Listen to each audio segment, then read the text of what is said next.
Jolly good.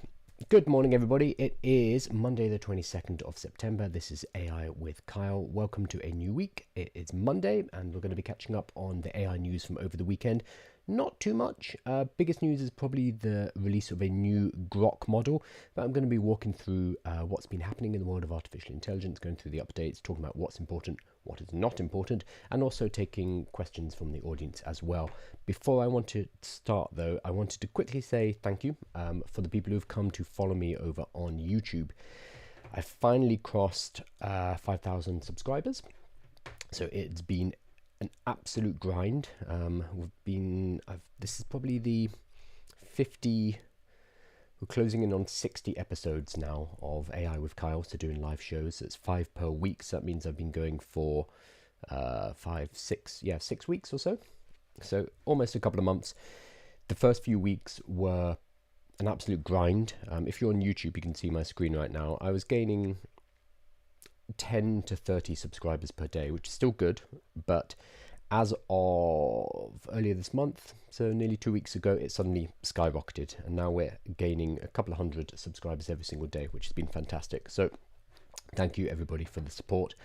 Finally over 5,000. I've been told 10,000 is where it kind of really takes off, so I'll just keep going and I will keep grinding on that. There's the daily AI news show, the one that you're watching right now, and I do a build in public show where I'm building an AI application from idea, building it using vibe coding, and then launching it within 30 days. Today will be day number 16, so we are halfway through. I'm going to be shifting how I do the live streams. Previously, I've been doing this live stream first, the daily news update, and then going directly into the build in public. However, that's been kind of mucking up my schedule, and I haven't been able to go to boxing. I normally box around midday, and it keeps screwing things up. So what I'm going to start doing is doing the build in public stream in the afternoon. Still need to work out the time, but it's probably going to be 4 or 5 p.m. UK time, which also means people in the States will be able to watch it, which is cool. I'm excited about that. So bear with me while I settle into the new routine and work out what exactly it is. Probably 4 p.m. though. Okay, cool. So let's hop into the AI news of the day. Our first one, a really interesting one. So Matthew McConaughey was on somebody's podcast. It looks like the Joe Rogan show. It is the Joe Rogan show, Joe Rogan Experience, talking about artificial intelligence. Well, talking about lots of things. You know how these shows are. They go on for multiple hours. But Matthew McConaughey says he wants a private LLM, large language model, fed only with his books, notes, journals, and aspirations, so he can ask it questions and get answers based solely on that information without any outside influence. So this is a private LLM. This is a self-hosted AI model that you can feed all of your information. So lots of people have been jumping in and saying, here's how you can do it, here's how you can do it, I'll do it for you, Matthew. Lots of startups and lots of individuals saying, we'll build it for you, Matthew McConaughey. Honestly though, you can kind of do this with Notebook LM, which is Google's not model. It's built on Gemini, but it's a platform that Google have built. You can kind of do this, or you could use something like Delphi, which already exists. It allows you to create a kind of a digital clone of yourself. I have one personally, which is fed hundreds of thousands of words of my writing plus transcripts of my videos, etc., and apparently it's quite good. I know some people have actually had telephone calls of it and talked to me, so this is definitely doable. What I found really hilarious though were some of the things that people were suggesting to Matthew McConaughey. I'll read one of these answers. It's absolutely psychotic, and it gives you an idea of the gap between where the people are who live every day in this world of artificial intelligence compared to normal people, or not normal people, it's Matthew McConaughey, but people who are not AI kind of natives.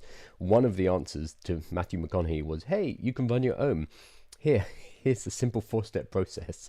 Install LM Studio, download a 7 to 8B GGUF model, enable GPU offload, run locally, or B, install Ollama, pull a 7 to 8 billion model, run it via the command line interface or its GUI set to local API. C, use llama.cpp, get a GGUF model, run it with GPU layer offload to squeeze VRAM usage. Or D, use NVIDIA Tensor RT LLM Convert, quantize your chosen model, build the Tensor RT engine, and run inference for max performance. This was a suggestion given to Matthew McConaughey. It's like, what? So you can run your own local models. Generally, your home PC won't have sufficient graphical processing in the GPU unless you've spent quite a lot of money on GPUs. It's not going to be very powerful. It's not going to be strong enough. So what you'd normally do is you'd rent a server. However, you can run local models on your computer and increasingly on your telephone.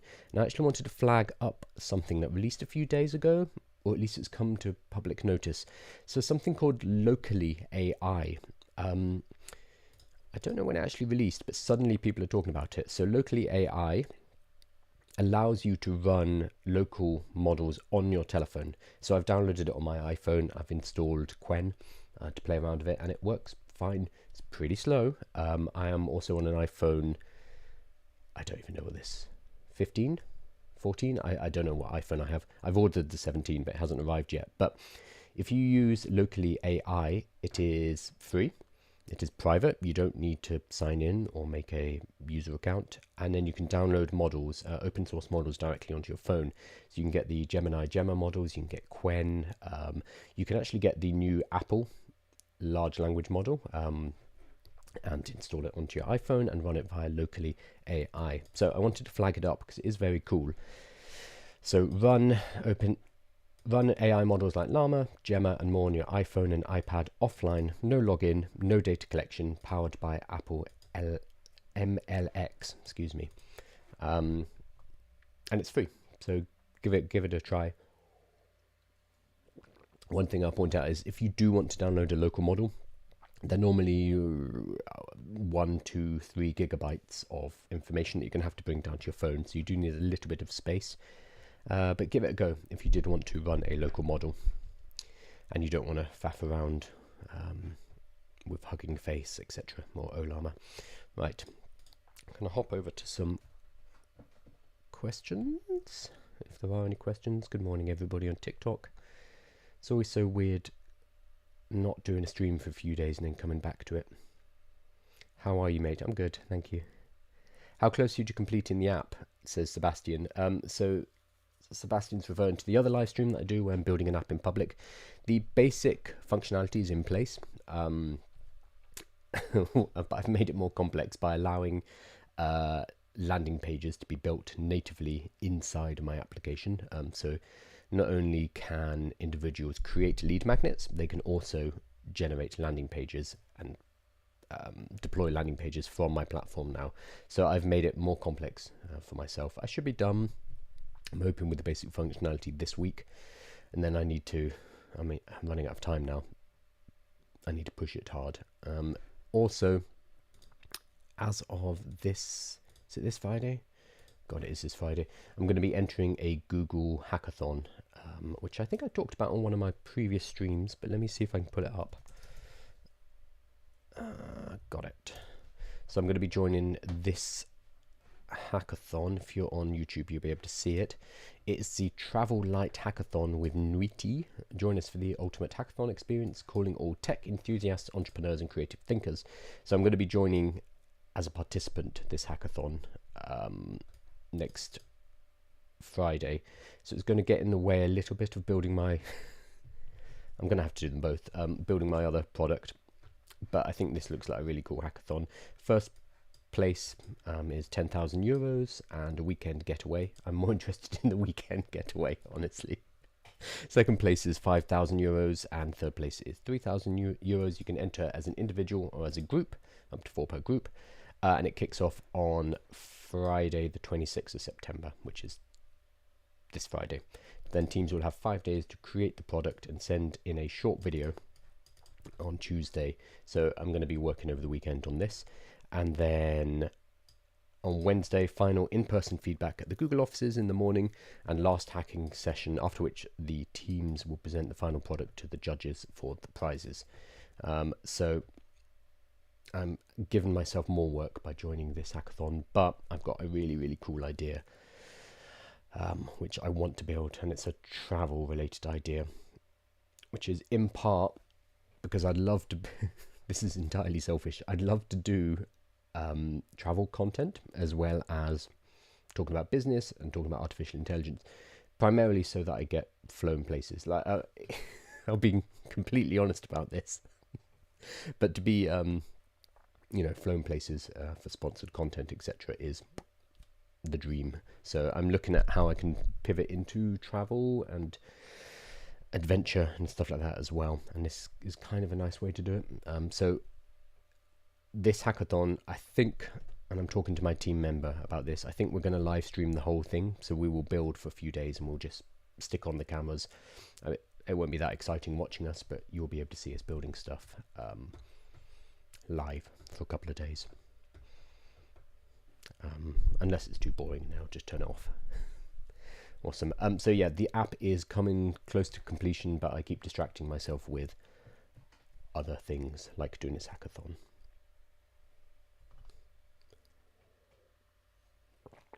Create an AI avatar of yourself to start making the travel content. Yeah, but I want to go to the places. That's the whole reason. So when I do workshops now, so I train companies, businesses, about how to use artificial intelligence. The only ones I accept now are international. So I use it as a way to go and travel as well. So yeah, creating an avatar and sending it to exotic places isn't very fun because I'm stuck here in London, and it's getting cold here. It's time to leave. Right, let's move to the main news. Yeah, we'll go straight to it. So let's start with this bizarre New York Times piece, which it feels a bit like a hit piece. Like, I'm not a huge fan of Musk. I'm not one of his fanboys, but this piece by the New York Times does feel very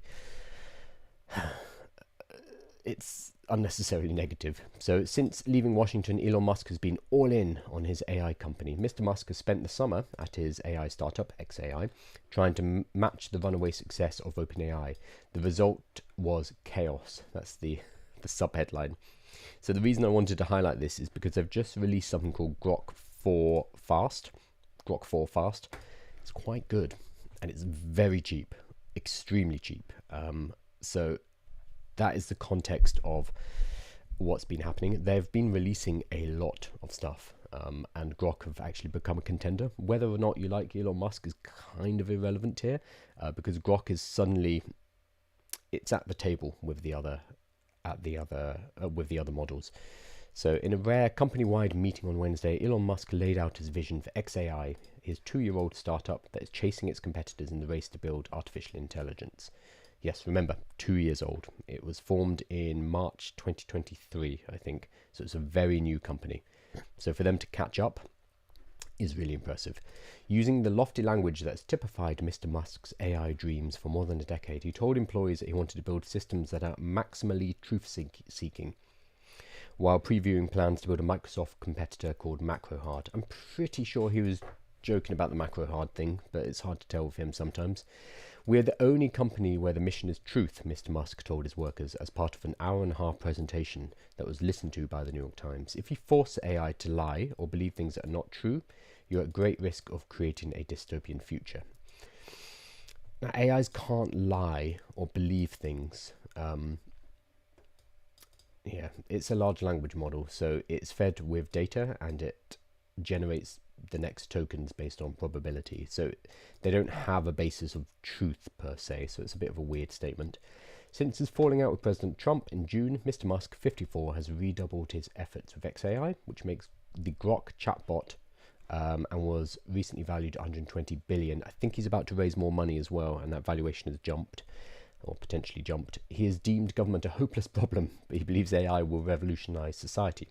And he insists xAI can build technology that will eventually help his other businesses, like the electric car maker Tesla and the rocket company SpaceX. That's fair.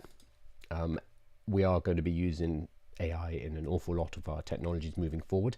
And if you control a model, that puts you in a really good position for your other technology companies. Again, doesn't really matter what you think about Musk, doesn't matter what you think about Tesla. If you are a technology builder, having an AI company kind of makes sense because you can leverage that in all your other companies.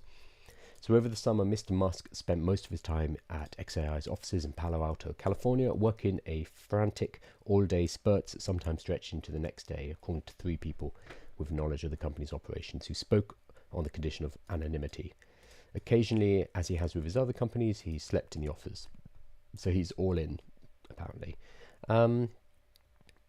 Despite Mr. Musk's focus on xAI, or perhaps because of it, the AI company had a tumultuous summer, according to interviews with 12 people familiar with the company's operation. Those people, along with Mr. Musk's presentation on Wednesday, offered a detailed look at where the billionaire has been focused since giving up his cost-cutting crusade in Washington. He has reorganized xAI on the fly. He has led an aggressive recruiting drive for engineers. Everyone has, especially Meta.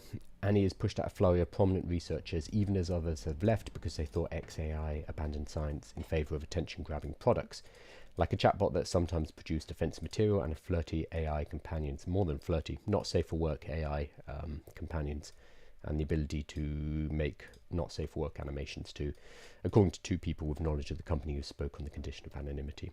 At the same time, xAI is spending billions of dollars on technology while it is not clear how much money it is bringing in. Again, that is the same for all of the AI companies. They are spending. The revenue models will come later. That is the plan for pretty much all of them. Google is maybe an exception here, but for OpenAI, for Anthropic, it's spend, and then we will work out profit later on.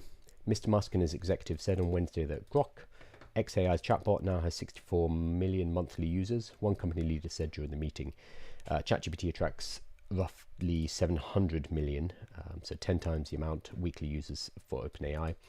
And Mr. Musk also made heavy predictions that xAI's product would help quintuple advertising revenue to 10 billion a year at X, his social media platform. At least he's open about it going to be used in advertising. This is probably where all the other models are going, certainly with Gemini, because Google are an ad revenue business. They make their money from advertising. So Gemini and Google will be looking at that, and very likely with OpenAI and ChatGPT as well.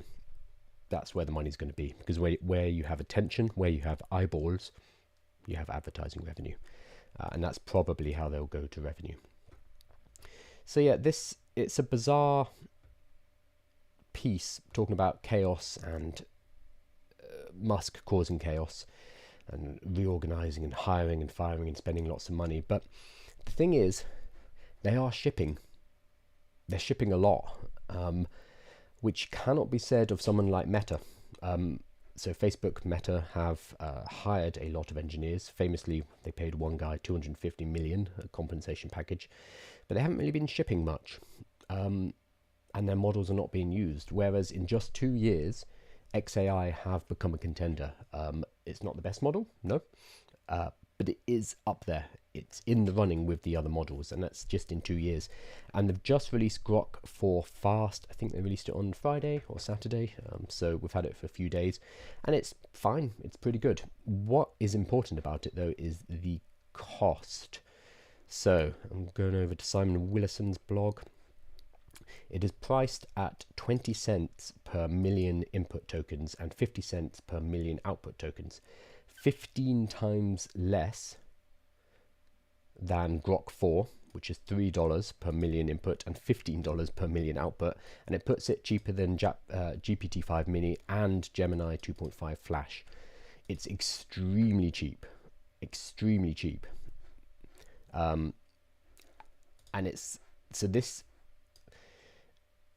this kind of puts the other companies in a bind, because I don't know if he can afford to price it this cheap, but now the lowest price for these kind of low-level fast models, Mini, Flash, and this new one, Fast, he's just dropped the price floor. So let me see, GPT-5 Mini is how much? Let me check it. I'm on a page called LLM Prices. Fascinating page. Let's see if we can find... I should know this because I'm using it. 5 Mini. 5 Mini is 25 cents for a million input and $2 for a million output, compared to 50 cents, so 4 times expensive. So Grok 4 fast is 4 times cheaper in terms of output tokens. So it's very cheap. So this is probably why this model is so important, is because it's good, it's fine. But more importantly, it is, well, 15 times cheaper than its previous model, Grok 4, and 5 times cheaper than the competitors as well. So for builders, it is becoming a serious consideration, because that is a huge cost saving. And I wonder if Gemini and ChatGPT will have to decrease their prices too on their fast models, on their minis and their flash.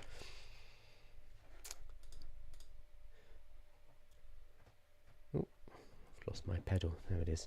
I'm going to hop over to some questions. I'm sure there's some comments on Musk. Whenever we talk about him, it's people always have opinions, strong opinions in one way or the other. I try to just focus on the models, but it's hard to disconnect the model and the company from the man, obviously, especially when he's doing things like Annie, the not safe for work avatar, and I think the Imagen, which is the image to video generator, which can very easily do nude deepfakes of celebrities and stuff. Like, he's pushing it.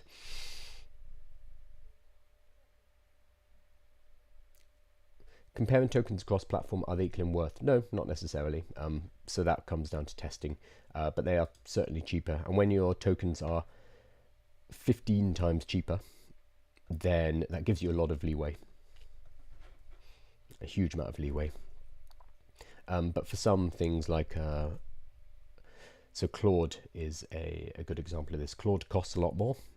It's a more expensive model, but generally, especially in coding, it can get the task done with less tokens. So there comes this cost-benefit analysis of, okay, it's costing us more per token, but those tokens are more efficient, and we're getting to our actual goal faster. So that needs to be tested. It depends on the task, though, and what you're using the model for. Oh, and I think I didn't, yeah, I can talk about this, I think. So the Grok 4 model came out on Saturday. It was immediately jailbroken by Pliny the Liberator. If you don't know Pliny the Liberator, he was recently named, or he, she, they, we don't know.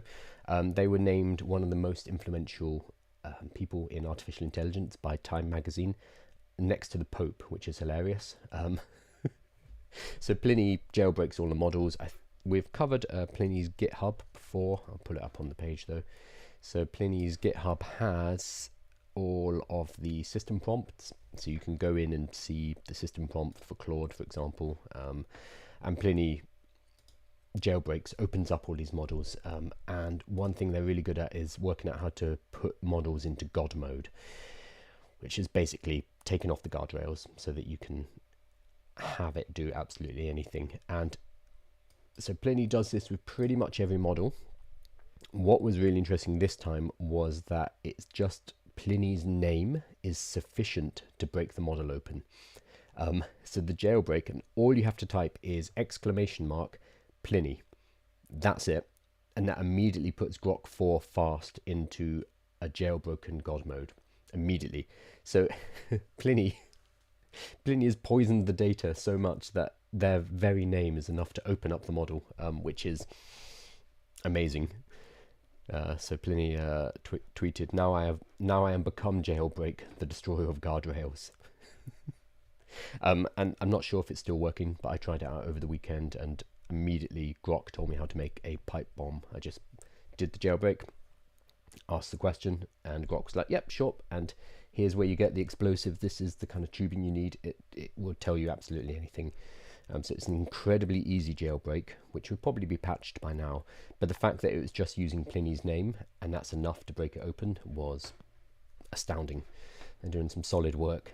I wanted to talk briefly about Meta. So the Meta Ray-Ban conference, which was last week, was widely considered to be a bit of a disaster. There's a lot of viral meme videos of Zuckerberg up on stage failing to take a call, and then the guy who was making a steak sauce, and it all went horribly wrong. And so a lot of people are circulating those videos. Meta have come forward, or Meta CTO has explained why this happened, and it wasn't the Wi-Fi. That's what they blamed it on initially. So he's saying, Andrew Bosworth said that it is because of the number of people who are using the Meta glasses at the same time in the event space. So let's see. When the chef said, "Hey Meta, start live AI," it started every single Ray-Ban Meta live AI in the building, because he set it up on stage apparently. And there were a lot of people in that building, Bosworth explained. That obviously didn't happen in rehearsal. We didn't have as many things, he said, referring to the number of glasses that were triggered. So because there were so many Meta Ray-Bans in that room and in that building at the time, when they went through the live demonstration, they all triggered at the same time. It's a bit like when South Park had the episodes that had Cartman, he kept saying, "Hey Alexa," and it was triggering people who were watching Alexa at home. It was triggering their Alexas on. So he's saying, basically, we DDoSed ourselves with that demo. So they overloaded the servers by giving a demonstration of the Meta glasses in action, and it triggered all of the Meta glasses at the same time. Whether or not that's true, I don't know. I mean, they should be able to take more than a couple of hundred requests at a time, but to be fair, it hasn't been fully publicly released yet. But what I wanted to point out is a lot of people have been focusing on the viral, the mishaps. It's very easy to look at the fails and to laugh. That gets in the way of the impressiveness of the technology. So I think not many people actually watched the talk and don't realize that they have they call it a neural band, I think, a band which goes around your wrist, which it picks up your movements as if you were like writing with a stylus, but you just have to kind of think it. So it's it's basically sci-fi. You need to think about making those movements, and it'll get picked up in the nerves or get picked up in your wrist, and that allows you to manipulate the virtual cursor inside of Ray-Bans. And to write as well. So you can imagine yourself writing, and it will pick up on like the micro actions in your wrist, which is sufficient for it to be able to write for you. That's science fiction. That is an amazing use of technology. I mean, obviously we need to see how well it works, but I think the coolness of what they've built has been overlapped by the technical mishaps, and I think that's a shame, because they're building something very, very cool. And remember that with all new technologies, the first iterations will be trash. So we had things like MP3s. Before the iPod came along, we had big, thick Microsoft Zunes and the Creative Labs. I had a Creative Labs, terrible thing. Huge, heavy, very low memory, low battery, terrible audio. We have to go through these iterations of the tech being clumsy before we get to the final form, which was the iPod in the example of music. We're going to have to do the same with glasses too. Whether or not they become the form factor, whether or not they replace a phone, that is still to be seen. But I do applaud for Meta at least trying and building quite cool new technology. So I don't think we can be too hard on them. We shouldn't be too soft on them easy. I mean, they are billionaires. They'll live. Cool. I'm going to hop over to some questions.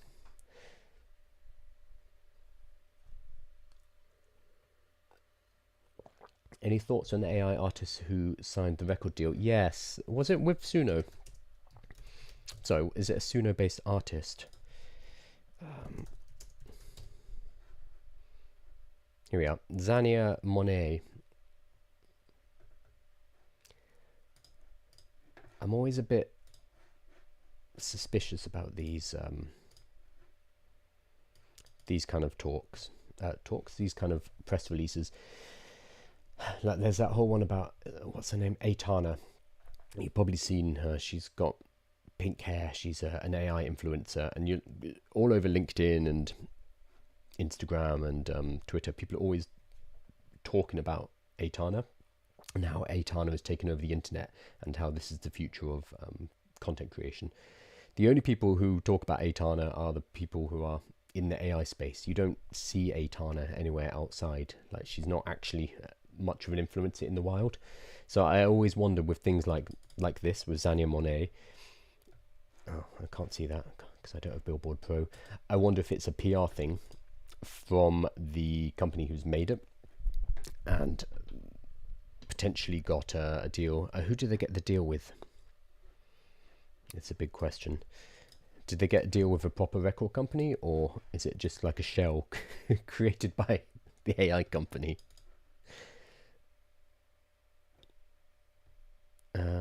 Let's have a look. Okay, so they use Suno to create the music. Makes sense. Who did they get the deal with?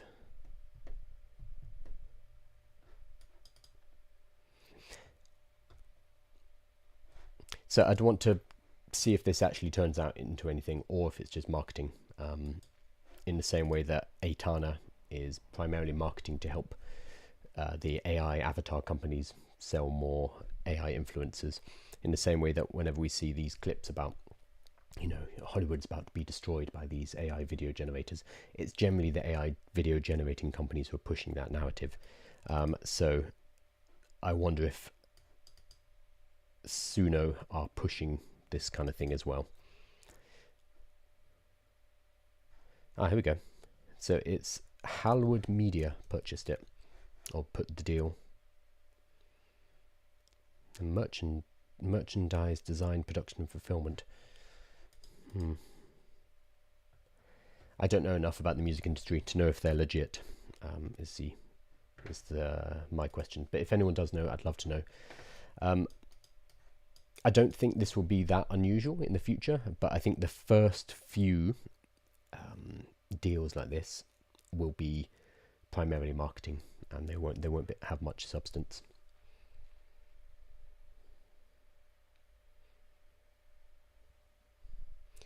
Higgsfield faked a story about a 50 million record deal for the K-pop artist. Yes, that's a perfect example.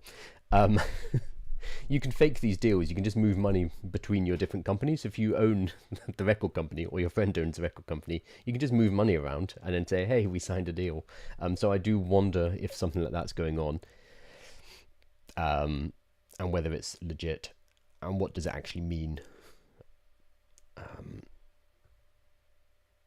Yeah, so I'm sure we'll get some more details, or like Aitana, it would just kind of disappear and nobody would pay any attention, and it's just a marketing ploy entirely. Made it herself on Suno, of course, yeah. Okay, so it's a poet who made it all herself and started getting traction. Awesome. 9 million streams so far, so they'll be making money from those streams at least.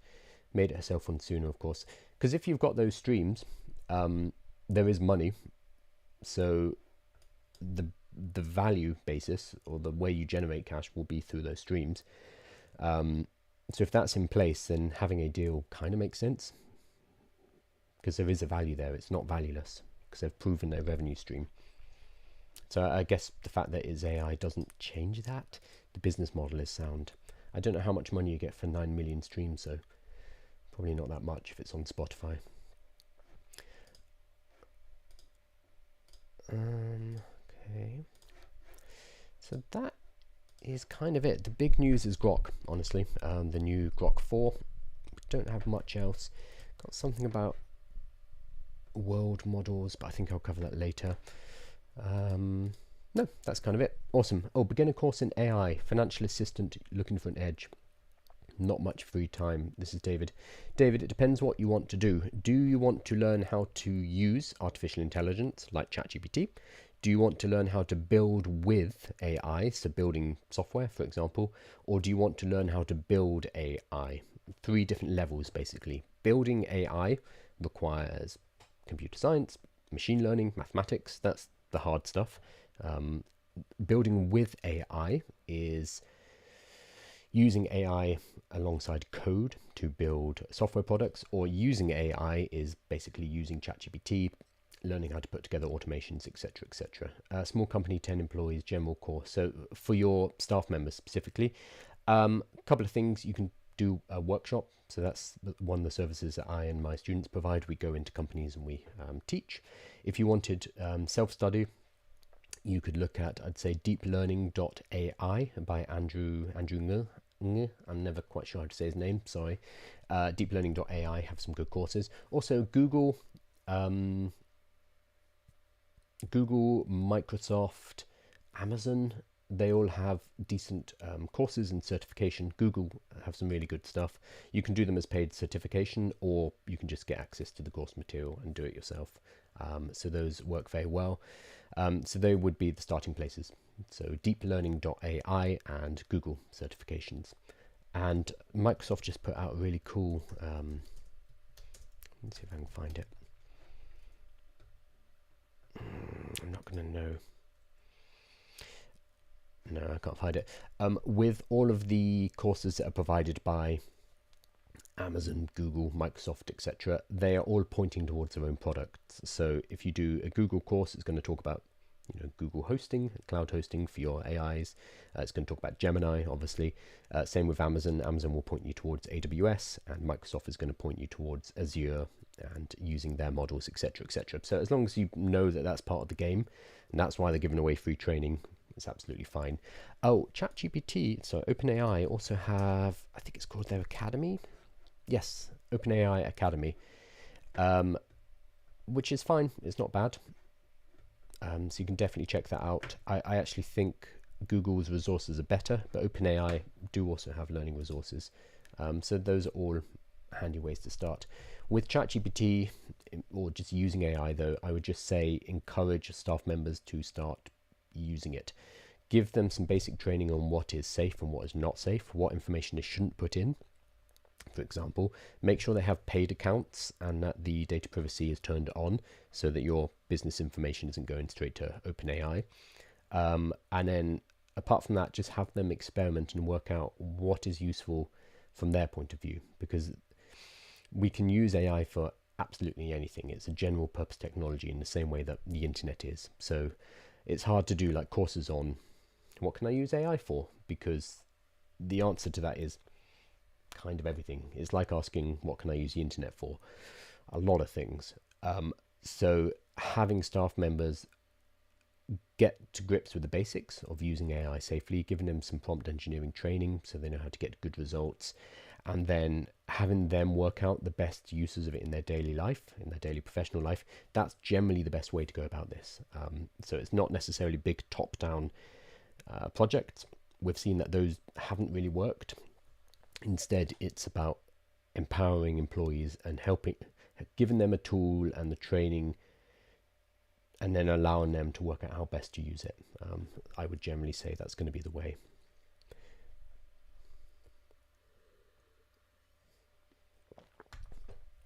You might find that a lot of staff members are already using it as well. So I work in lots of organizations, and we have an issue called shadow IT, which is a huge number of staff members are just using AI, and if it's not sanctioned, if they're not given an AI, then they will just bring their own from home. So they'll just use their own personal ChatGPT, which is no good because that's not secure. Awesome. Right, I'm going to wrap up. Remember that all of this is available on YouTube. We clip everything up, and you can find the specific news section that you're looking for, or the specific question and answer. And be on YouTube. There might be a delay because my business partner is currently relocating his whole family from Vietnam, moving back to the UK. So I think he's flying right now, which is going to be a hell of a journey. So he's currently relocating, so there might be a bit of delay in terms of video processing, etc. But the videos will continue to be published on YouTube. So make sure you're subscribed there. And thank you again for the, 5,000... Let's see if it's gone up. Yes, we've gone up over this stream by a few more. The 5,231 subscribers on YouTube. Thank you for your support. It's taken a long time, but we are getting there. In terms of the second stream, which is Building Public, today I'm going to push ahead and do it now. But then in the future, later in this week, I'm going to start doing it in the afternoon. But today I am going to do my next stream immediately. So hang around if you want to watch that. I'm building an application in public, going from an idea to hopefully launching within 30 days. We're on day 16, so I need to start getting into gear and finishing things up and getting ready for launch. I'm building an application that allows you to create lead magnets from content and to publish them as lead magnets onto landing pages and to generate leads. So it's a marketing tool. The basics are in place, and I'm live streaming the whole process, so you can join me on that stream. The best place to watch it if you are on TikTok right now is going to be on YouTube, because you can see my screen properly. It's just a lot easier. You can still see it on TikTok, but it's a bit crap because it's my back camera. Awesome. Right, I'm going to finish up this stream, and I will see you on the second stream shortly, or on YouTube, or tomorrow morning. Thanks, guys.